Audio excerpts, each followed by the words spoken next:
Hey guys, what if I told you that something as simple as walking can slow down or even reverse how fast you age without any pills, any fancy equipment, just your two legs? So the question is, can walking actually reverse aging, or is that a myth, another myth? And so let's get into it. What do we actually mean by reversing aging? Well, you have a chronological age. That's how many years you've been on Earth, you've been alive. And you have your biological age, which is how old your body functions at. You can be 50 years old chronologically, but have a body that functions as a 40 or 30-year-old, or you're going to be 50 years old and have a body that functions as a 60 or 70 years old. So there's been studies at Harvard and NIH, the National Institute of Technology, and they show that regular plus some brisk walking reduce your biological age by 5 to 10 years. And they do it because of improvements in your blood pressure and circulation, your mitochondrial function, which is your cell energy, muscle preservation, keeping your muscle, we need that, and insulin sensitivity. And you can't stop the clock, but you can walk it back. Now, they have these tests online, you can do. They're not exact, and they leave a lot to be desired for certain areas. And I took one about 10 years ago when I was like 57. I'm 67 now, and it said I was 39, and I got mad because I thought I was younger than that. And my body, I could do things that a 25-year-old could do, but that's not bad. But I took one last week. This was just a quick one, so I don't put much faith in it. And it said that my body was 55-year-old, which is 12 years older than I am. That's good, but actually physically, I think I'm way better than that. Mentally, I don't know. Physically, I think I am, but I do have some injuries. Now, in January, hopefully in January, I'm going to do where you go and get the complete testing done. They test everything, It's not just fill out a form and answer questions. They do blood work, and they do a lot of different things on you and see really how good a health I'm in and kind of what my age really is. But there's some hidden benefits to walking. What are the hidden benefits? Well, I talked about it preserves muscle, but also bone density. We need muscle, we need strong bones as we age, because the whole deal about the falling, breaking the hip. I just heard recently, I heard them talking about it, and when you break your hip, a lot of people, not even that old, it's a 30% chance. I think it was like mid-60s to mid-70s, 30% chance that you're probably going to die within a year, and it goes on up after that. Also, walking helps with your balance, especially if you're walking different types of terrain and stuff like that. But just flat out walking helps with your balance, and it helps with your coordination. It helps regulate your insulin. It reduces the risk of diabetes, and a big thing is it improves your sleep quality. When you start walking, your sleep will improve if you haven't been walking. And if you walk now, but you start walking longer distance and stuff, or walking harder, you'll find that your sleep quality improves, and your sleep quality helps so many things. It helps with recovery. It helps with illnesses and sicknesses. Also, walking, a big thing, is helps your mental well-being, and especially when you get out in nature. Now, I listened to a surgeon talk a couple days ago, and she's a orthopedic surgeon, but she deals with longevity and older people and stuff. And she's also was a nurse when she was younger, right out of college. She was a cancer nurse. There's 33 chronic diseases that kill us, and every one of them can be treated by movement. Now, I've been saying this for a couple years. I've been telling my friends that have diabetes and stuff, you want to beat that diabetes, get out and start walking. Or pre-diabetes, get out and start walking. They have different illnesses. I said, start walking, get some movement, ride a bicycle, do something. I'm not a doctor. I don't pretend to do a doctor. To me, it's just common sense.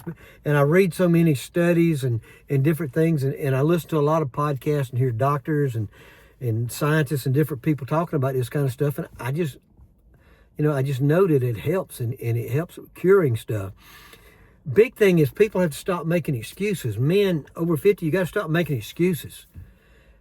The reason I got out of the fitness business when I did a couple of years ago, because the last couple of years, it was so negative.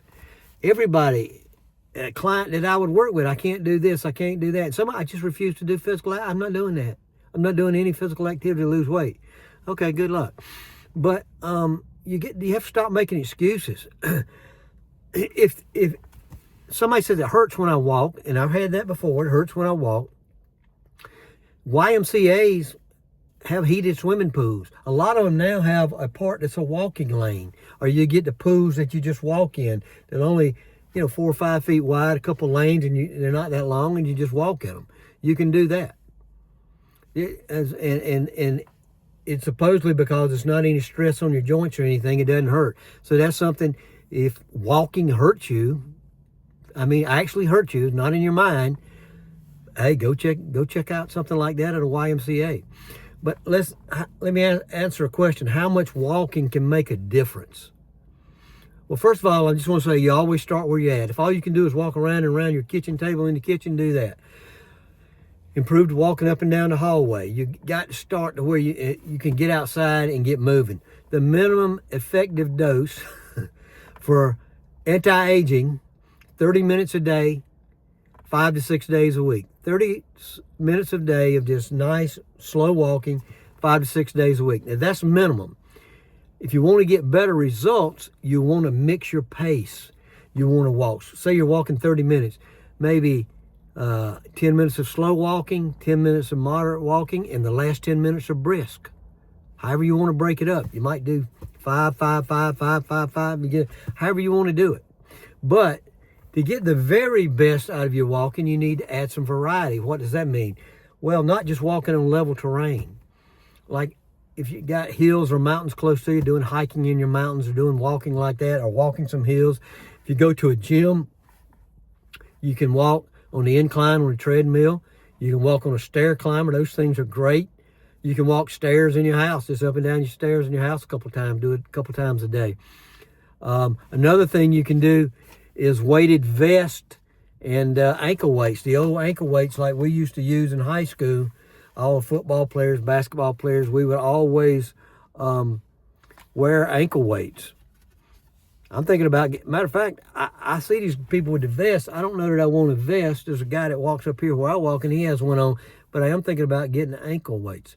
Also, you really got to have a mind shift change when you really decide to get healthier, get in better shape, and walking helps with that mind shift change. Walking, it has all of these physical benefits that I talk about and other people talk about. Your doctors and different people will tell you. But walking actually clears your head. And I know some of you know that, and it's definitely helped me, especially out in nature. When we get out in nature and walk out in nature, get outside of a gym or something like that, and we go to a park or somewhere, and we get out in nature and do some walking. It clears your head, but also it reduces anxiety. Helps with PTSD. People that have PTSD, soldiers and people who get PTSD we know that for a fact. It helps build consistency. You're out there walking every day, a daily walk. That's good for you in your head to build consistency. You're trying to lose weight or anything, you got to be consistent. You're trying to get healthier, you got to be consistent. And those are all keys, that to healthy aging. Trying to lower or try to keep the anti-aging going. Because we want to age with what? We want to age with strength, we want to age with energy, and we want to age with purpose. Those three things is huge. So I just want to say, start where you're at. Walk your years back one step at a time. You can walk your years back. Like the little test I took last week. I'm 12 years younger, and you can go find those online. This was a short one. It took me like 5 minutes to do, but there are some ones way more involved, which would be better for you. Or you can go get all the tests done at a doctor or somewhere that does the testing, anti-aging testing on you, or the aging testing on you. So guys, if you're over 50, you want to age strong, not slow, hit the subscribe button. Like the video if you liked it. Share with somebody if they need it. I post 3 to 4 videos a week on walking, fitness, longevity, nutrition, a lot of things that help men over 50. So let's just keep walking, walk those years back together. I'll see you in the next video. Have a great one.